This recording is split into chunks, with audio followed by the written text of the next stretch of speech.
ఒక కుటుంబంలో 2-3 ఇవ్వాల్సిన అవసరం ఏమున్నది? ఒక్క సీటు మాకు లేదా? 80 లక్షల మంది ఉన్నాం మేము.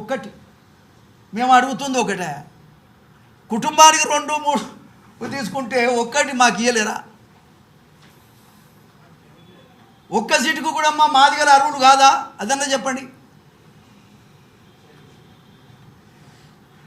మాకు కూడా న్యాయం చేయండి, మా కులానికి కూడా న్యాయం చేయండి. నిజంగా మాదిగలు ఓట్లేయకపోతే పార్టీ భవిష్యత్తు ఏమిటి? కాంగ్రెస్ పార్టీ భవిష్యత్తు ఏమిటని నేను అడుగుతున్నా. ఒక సీనియర్ నాయకుడిగా, ఆ పార్టీలో చేద్దామనేటువంటి ఆలోచన కలిగినటువంటి ఒక వ్యక్తిగా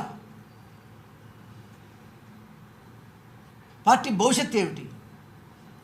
ఇంతవరకు ఎవరైనా ఈ రకమైన నిర్ణయం తీసుకున్నారా?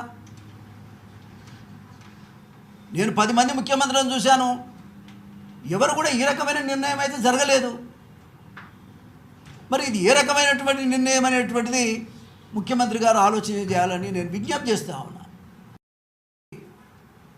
కాంగ్రెస్ పార్టీ 4 కాళ్ళ పాటు ఉండాలని కదా మేము కాంగ్రెస్ పార్టీలోకి వచ్చింది. కానీ ఇవాళ మా జాతి మొత్తాన్ని పక్కన పెట్టేసి రిజర్వేషన్లే లేవు అన్నట్టుగా రిజర్వేషన్లకు దూరంగా పెట్టి 3 స్థానాలు రిజర్వేషన్స్ ఉంటే, మరి ఎంపీ స్థానాలు ఉంటే 3 స్థానాల్లో మాదిగా కులానికి ఒక్కటి కూడా కేటాయించకపోవడం అనేటువంటిది ఇవాళ జాతి మొత్తం బాధపడుతున్న విషయంగా ఈ సందర్భంగానే ఇది అవమానకరమైనటువంటి విషయంగా కూడా ఈ సందర్భంగానే తెలియజేస్తా ఉన్నా. అరే ఎన్నిసార్లు నేను రోజు అంటుంటే మళ్ళీ ఎన్నిసార్లు అంటారు? ఎందుకు ఇస్తాడో నాకు తెలియదు.